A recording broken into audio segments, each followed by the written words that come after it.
Hi everyone, I'm Jean Balfour, Managing Director of Bailey Balfour, and I think we'll get going as it's 12:30 and start our webinar. The focus for our webinar today is to look at how can we work with coaching to support women at work. And this is part of this week's International Women's Day initiative and part of our ongoing support for working with women in the workplace. Just a couple of practical things. We're using GoToWebinar today as our software, and there are a few ways that you can interact with us in the webinar today. So, firstly, if you have a look on your panel, you should see somewhere on your screen an arrow, and you can click on that arrow and it'll open up a panel for you. And when you look in there, you'll see an option to ask questions. And please do ask me questions at any stage during the workshop, during the webinar today, and I'll either answer them here or type in the answers on the screen. So that's the first way. We'll also be using polls, and I will encourage you to engage with the polls in that space. But most importantly, I hope you'll come here with an open mind as an opportunity to learn a bit more about how we can support people in coaching. So just a couple of technical things. I think a couple of people are saying, one person saying that they don't hear any sound. I think that you probably would need to be on Wi-Fi in order for it to work. You would need to be able to have that signal for you to be able to hear it. So I hope you've been able to connect now. But if you go to the GoToWebinar app, that should work for you.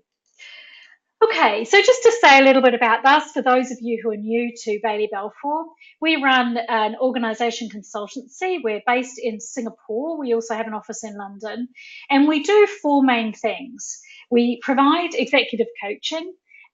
We work in the diversity and inclusion space, and that runs from running workshops on unconscious bias through to helping organisations develop diversity and inclusion strategies. We offer leadership development. Most commonly now, the work that we're doing in leadership development is developing managers as internal coaches or helping them learn to use a coaching approach to leadership. And then finally, we're in the last stages of becoming an ICF coach certification provider. This is a program that we run virtually using a virtual platform called Zoom. I'll say a bit more about that later in the webinar. So what we're going to do today is we're going to talk a little bit about, well, why women? Why are we still here with International Women's Day all this time after we started doing it? And then I'm going to go on and talk a little bit about what could we do to work with coaching as an effective intervention for supporting women. But I want to start with this question. Why do we have International Women's Day now? Well, as many of you know, as we speak, actually, the Oscars are happening. And one of the notable features this year is that only for the fifth time in history has a woman been nominated for the director role. So we have a long way to go in Hollywood, you could say. Here in Singapore, the Diversity Action Committee have been measuring the number of women on boards. And this year, with the end of 2017, the number went up to 13.1%. So we still have a long way to go. Most researchers working in this field would say that in order for us to be at a strong place, we need to be at 30%. So there's still somewhere to go. We see this year that the theme for International Women's Day is Press for Progress. And some of this has come about because the researchers that are looking at how we're doing on gender parity have seen that actually the number has gone backwards since last year. So we've gone to 217 years before we achieve gender parity, unless we do something substantial. So we have a long way to go, hence having these initiatives to help us raise it up in our conversation so we really look at what we can do about it. The World Economic Forum also took this very seriously this year and again reported on the global gender gap and saying that there was a significant growth in the disparity that we have across a number of countries and across a number of parts of the World sort of Forum. So we're talking about the workplace today, but we also see challenges in other parts of women's lives. And of course, the UN He for She campaign has been running, and this has got a lot of traction. So this campaign is asking men to stand up and make commitments. And those of you who are men on the line, I'd encourage you to have a look. And actually, for those of you who are women on the line, to have a look and make a commitment, because this is one way of the UN saying, let's see if we can garner some sort of action and get more action in making a change. So finally, just to say that whilst we're thinking about this in the context of organisations, it's actually important for the whole of society. So this study that some of you will have seen, it's from 2015 from McKinsey, showed that if we could move forwards towards gender parity, then we could add 12 trillion to GDP by 2025. So this would have a significant impact on everyone's lives, on raising up the level of people out of poverty. And so we often see that for women, that women are obviously disproportionately affected by poverty in all walks of life and all societies. So this is not just a workplace issue, this is a societal issue. But I believe that we can do a lot of effort in organisations to help to make a difference. And with that in mind, I wanted to go on to some good news stories because, in a way, that's the challenge. So, DBS, one of the main organisations here in Singapore, were very pleased to announce this year that they made it to the Bloomberg's Index of Gender Equality, and they have a growing number of women in very senior leadership positions, and they are working actively towards this and progressing it. Again, the Diversity Action Committee is now closely tracking all the women on boards in organisations here in Singapore, and they are celebrating these women. And you can go to their website and see interviews with a number of senior women across a whole range of sectors. And we see the number of women rising. Even if we're making slow progress, we are moving forward in that space. So let's think about what coaching is and how could coaching help us to increase the number of women in leadership, if you want to say that, or to help for women to have a better experience in the workplace. So Miles Downey, who's one of the people who writes extensively about coaching, said that he believes it's the art of facilitating the performance, learning and development of another. So at the heart of coaching, it's about helping people to learn and grow. I believe helping them to overcome their challenges, helping them to see opportunities, helping them to solve problems, helping them to work on their career plans, all of which we're going to look at today. And coaching is a bit different from mentoring or sponsorship. So both coaching, mentoring and sponsorship are about facilitating change. They're about helping people progress, men and women. They're all about developing business skills or leadership skills or performance or helping us resolve performance, personal matters. But there's kind of a subtle difference. First of all, a coach helps us reflect on ourselves to improve our performance. When a manager is using a coaching approach, they're most commonly not giving advice or telling somebody what to do. What they're doing is helping them see if they can solve the problem for themselves. They're asking them to think it through. But when a manager or a mentor is functioning in a mentoring capacity, they might be sharing knowledge and experience. They might be sharing the thoughts that they have about where the person could go, or sharing their own career experience or things that have helped them to overcome things. Then finally, a sponsor is somebody who really proactively helps somebody progress. For example, they might know of a job opportunity coming up and they would put that person's name forward for that job opportunity. So all of these are really fantastic roles for helping people progress in organisations, both men and women. But today our focus is on coaching.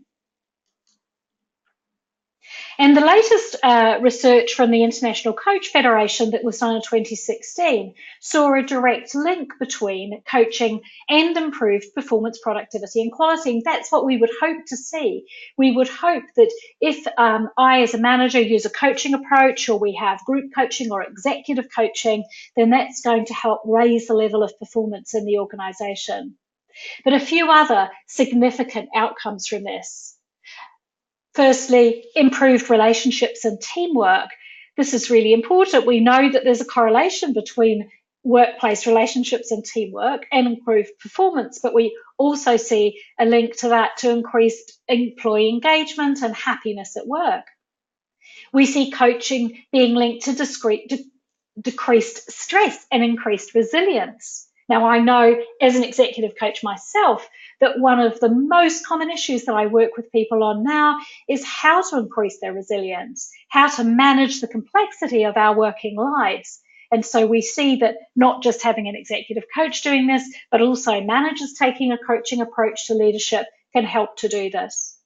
And finally, very practical things, how to help with things like better time management or faster onboarding, which we'll see later is a very important part of supporting women in organisations and also leading to better decision making as it's helping people really think and resolve things.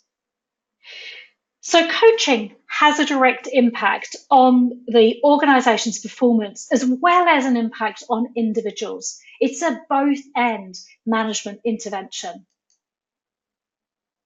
But as we're talking about women today, I want to make one really important point.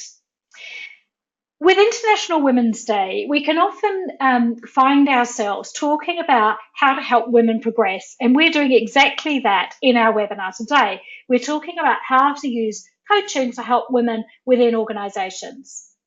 But actually, I think it's important that we see this in the light of that's not us trying to fix women. We're not using tools to fix women. We're using tools to help women whilst they're in a situation where there are fewer women in leadership. What we really should be doing alongside this is working out how to fix organisations. It's really important that we take a strategic view on this. And there are a range of ways that we can do this. We can work with organisations to help understand the data. Where are women? How are they progressing? What happens during performance reviews? Why are women leaving? Really looking at all of the data. Then taking steps forward to develop managers to be inclusive and to work in an inclusive leadership way. So in my mind, that's our primary job. Our primary job is to take a strategic, systemic, organisational view of improving gender balance in organisations. And while we're doing that, let's provide some support to women through a number of initiatives. So the first thing that we can see is that there's really only 3 ways to help getting more women in leadership. We either recruit more women, we retain the women we've got, and we promote women. And we're going to think about strategies for all 3 of these. And in many ways, if we don't work on the middle one, if we don't focus first and foremost on retaining our talented women, then there's no point in recruiting more or even promoting women if we're not retaining the good and talented people we have already coming into the organisation. So as we go through, there's something about thinking how do we recruit more women, but really critically, how can coaching support women to feel engaged, empowered, that they are working in a growth environment in the organisation. So how can coaching help? In a minute, I'm going to share with you some of the things that arise in coaching, in my experience of coaching women, and we also see from the research. But before I do that, I'm going to be very careful about stereotyping here. Every woman and every man is an individual, and they come to coaching with their own personal challenges and things that can help them. And so the things I'm going to go through today are a kind of summary of some of the things we see, but these won't be true for every woman here on the call. They won't be true for every man here on the call. They are true for some. So I want to be really clear that I'm not really stereotyping here, but coming up with some of the themes that we see that might help in this space. So let's start we're going to look at 5 different areas. We're going to look at political savvy. How do you raise your profile at work? Having a career plan, overcoming limiting self-beliefs, and looking at imposter syndrome. And to support this, we're going to do a few polls. So I'm going to start the first poll now and ask you this question. Which statement do you most agree with? I love being part of organisational politics at work. I engage with politics when I have to, or I avoid organisational politics at all costs. So I've launched the poll now, and you should see the poll on your screen. So we'll just open it for 30 seconds, and if you can just tick which one is the one that's most true for you. So, do you love organisational politics and you do it well? Do you kind of work with it when you have to, or do you avoid it at all costs? Then I'll just close the poll in a second. Just if you want to vote, just wait 1 second and then I'll close it. Okay, so I'm going to close the poll now and share the results with you. So what you can see here is we have a couple of people saying, yep, I love it. I can really work with organisational politics. More than half, so 72%, are saying I engage with politics when I have to, and 25, a quarter of the group, are saying I avoid organisational politics at all costs.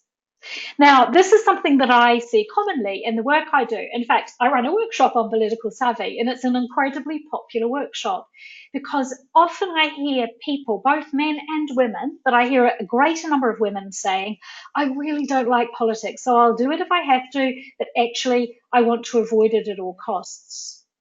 So I want to share with you a quote from Winston Churchill, where he says, when you mix people and power, you get politics.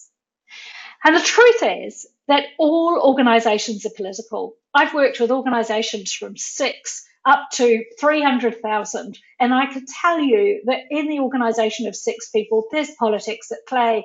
At the organisation of 300,000, there's masses of politics at play. And the problem with not engaging and working positively with organisational politics is that it actually affects our career. Because for many of the ways that we can help to support ourselves is by understanding how the informal politics work in an organisation and building relationships in that way. And I believe that we can learn to do that in a positive way. We don't have to see politics as negative. But what I commonly see is that we've got a story about organisational politics being negative, let's avoid it, and therefore we choose not to engage with it. And I think this is something that certainly we can work with women on. So for those of you who are managers and if you use a coaching approach to management, you could be thinking about how could you work in a coaching conversation to help the women you're coaching to think about the organisational politics and how they could work in an ethical and positive way in that space. Let's take the second poll now. This is about raising your profile at work. So, which statement do you agree with most? I've just launched the poll. So do you regularly update your key stakeholders? That would be your line manager and people in senior positions, maybe in your matrix position, on recent successes. Do you update them occasionally, or do you wait till your annual performance review? So which of these do you do? And great, thanks to those of you who are voting. It's really good because we can get a real sense of the group and what people's different experiences are. Okay, so I'm going to close the poll now and share the results again. And so what you can see is here, we've got over half of the group are regularly updating key stakeholders on their successes. About another third of the group is saying I do it occasionally, and a few of you saying I do it at my annual performance review. So again, this is something that's really fundamental to us in our it's fundamental to our success at work, because unless our senior leaders and the people around us, perhaps not just the senior leaders, our immediate line manager and our colleagues know what our successes are and know what's going well, then they won't have a clear picture of what's happening. So often I hear coaching clients say to me, well, I don't want to be seen to be blowing my own trumpet, or, I don't want to be seen to be bragging. And yet by not sharing the successes and the good news stories, you're really holding something back. And you may even be holding your team back, for those of you who are line managers. If you're not sharing your team successes or telling about the things that have gone well, then your manager's going to make the story up. I once had a coaching client who had a very clear example of this. She was told not to apply for a job because her manager actually didn't think she was doing a good enough job. She applied, she went for the interview, and she got the job. And when she asked him what had gone on, he said, well, you only ever came to me with the problems. You didn't come and tell me what was going well. And it wasn't until I interviewed you that I realized that lots was going well.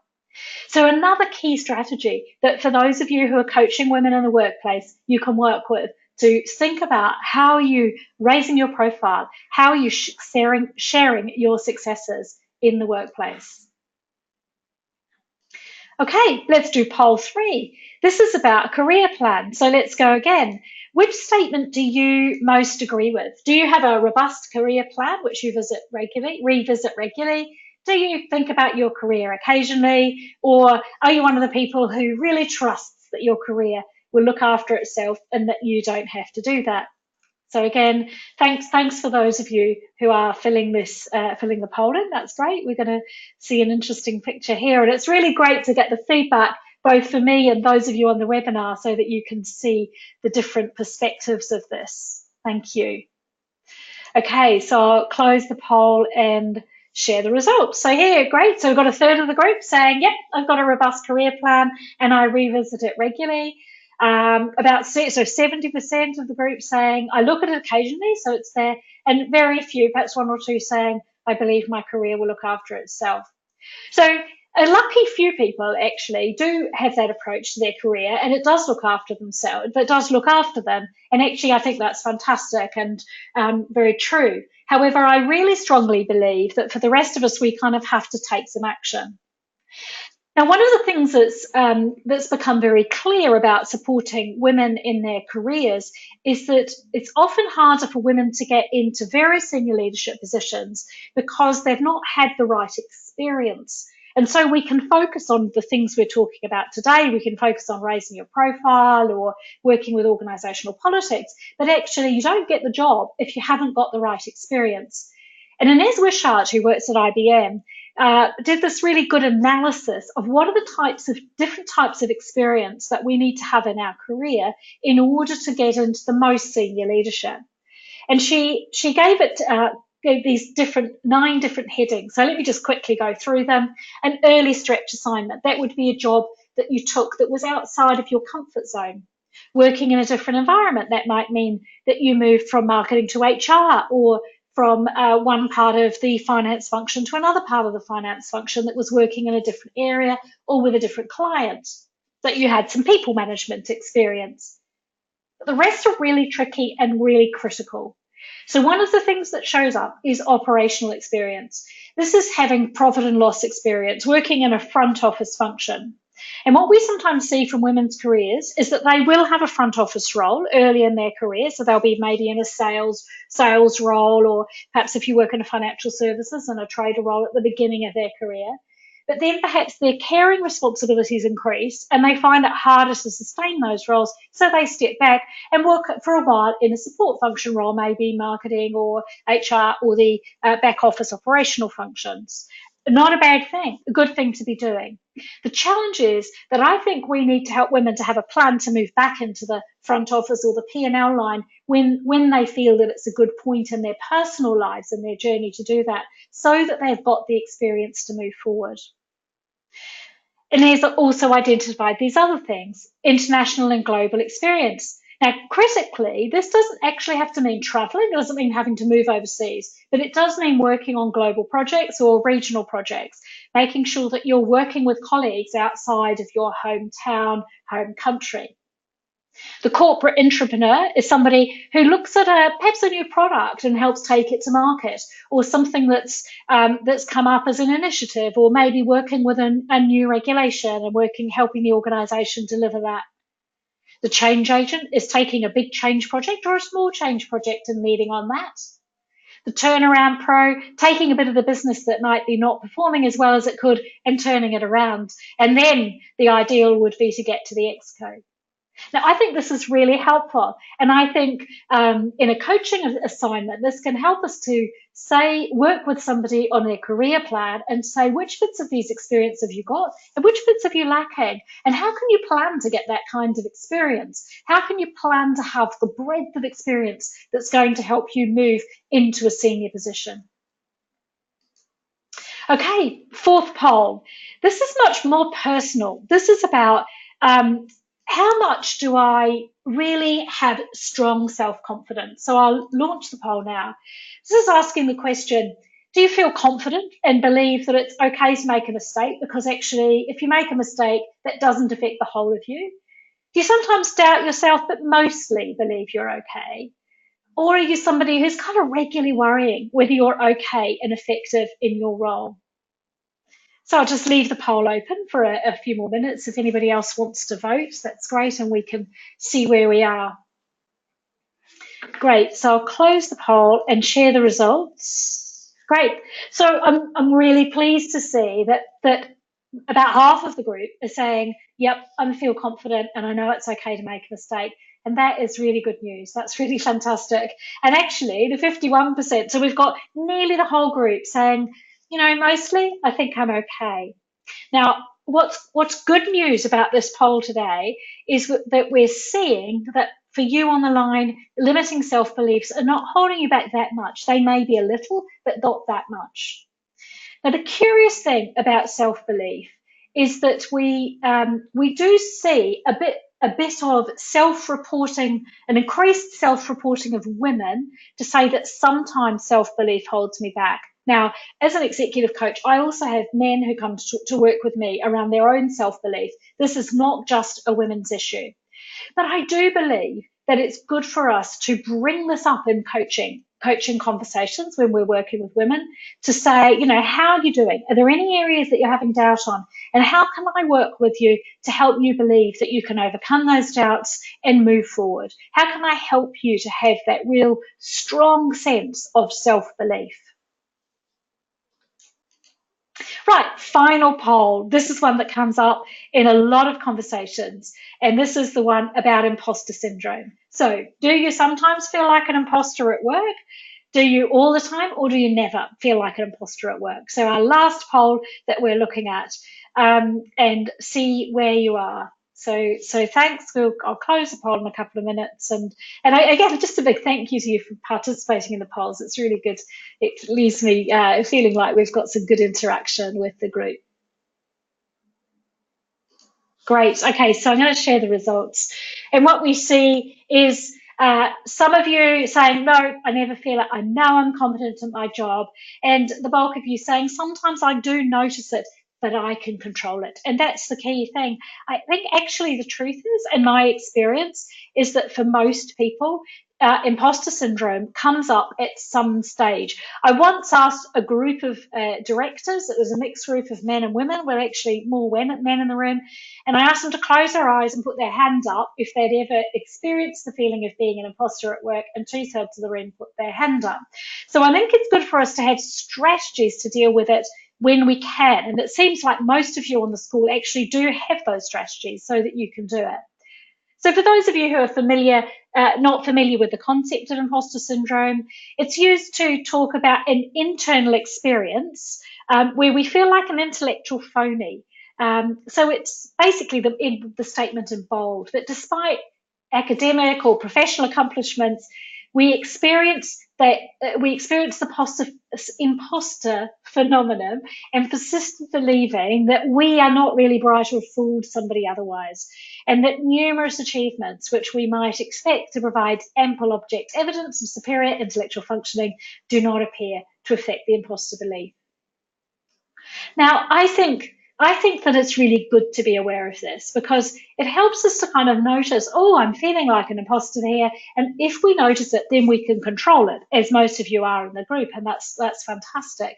So learning to do that is a really key to success. And the researchers are saying that about 70% of us will experience one episode of this in our career. And again, as I've said, it's not just a gendered thing, it's men and women will struggle with it, although sometimes men will be less likely to talk about it. So what can we do about it? Well, as a coach, if I'm aware of somebody experiencing imposter syndrome, I just look for the facts because the facts tell us the story. So we can look and say, what is the evidence that you have for being here in this role? What is the evidence you have for being able to do this role in a successful way? What was it that got you appointed? What's the latest feedback you've had from your line manager? What's the latest feedback that's around you? And generally, by looking at the facts, we can help to dilute this experience of imposter syndrome. So those are some of the areas we might work with, but what are some of the ways that we can approach coaching and how can we work with it in an organisational setting? So I'm going to just talk very briefly through a number of the ways that you could look at coaching in your own organisations, and certainly perhaps share some examples of the way that we've worked with these. So the first is actually quite a simple one. It's to have just a coaching program. So this might be either running an internal program where people in the organisation, managers or not, coach each other. That could be peer coaching. It could be group coaching. I think sometimes lean-in circles are slightly like a group coaching environment, and it could be one-to-one coaching, and of course it could be with an external coach.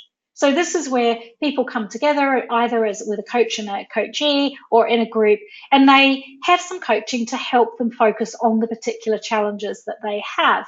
I mean, and many of you will have been part of the peer coaching webinar I did a few months ago, and if you're interested, you can access this on our YouTube channel. But peer coaching is one of the ways that we can help support each other via coaching.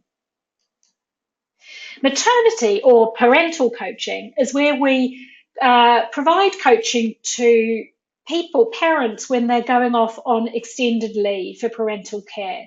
And what we do is we offer coaching before going off, working with the line manager to help open the conversation up, perhaps a coaching conversation during the leave or just before the woman comes back to work, and then coaching afterwards.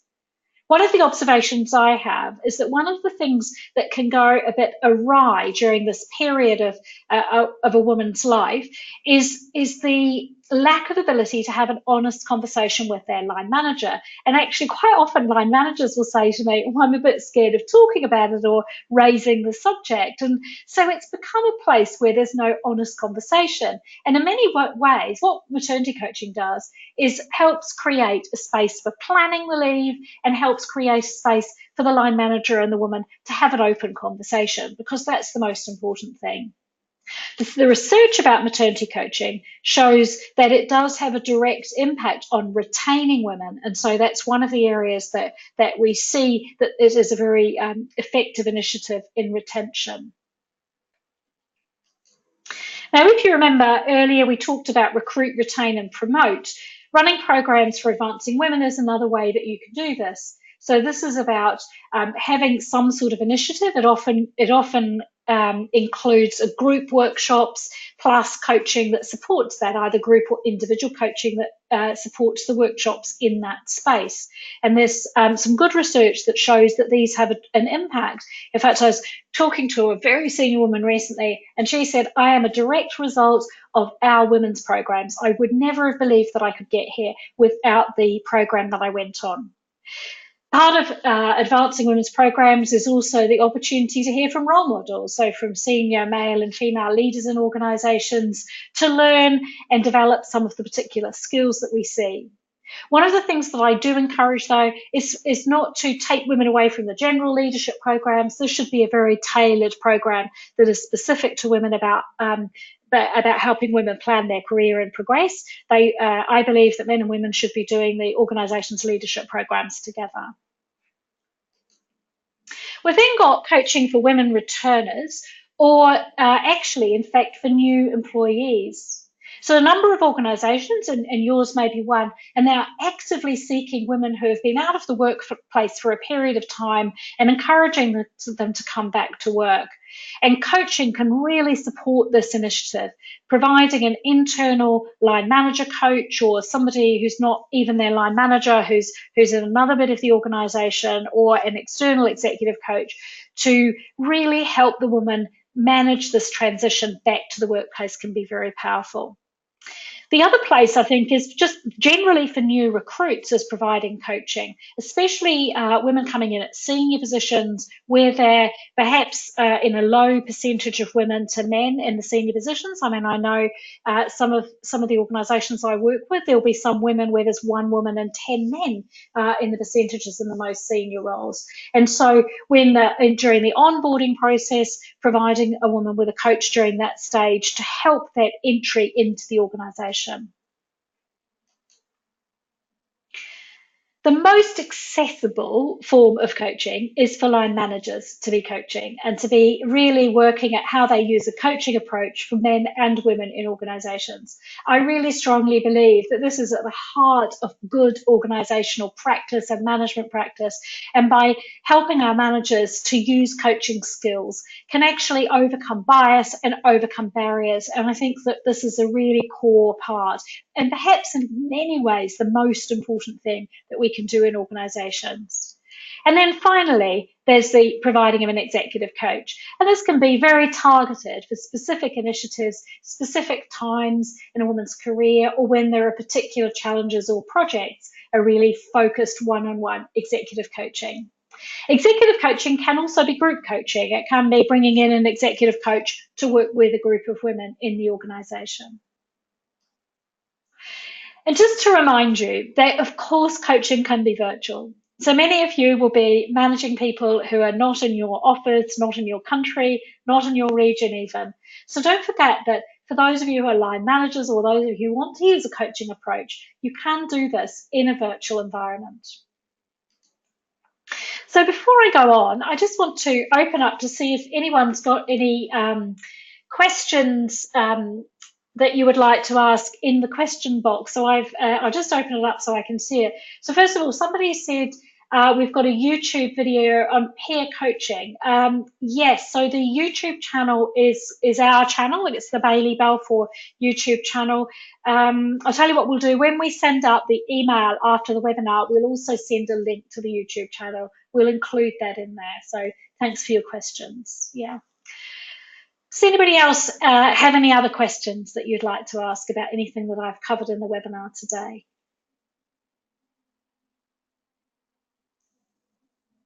Okay, so what I'll do is I'll carry on, and if you have any questions, please feel free to come in and type them in here while I'm going on.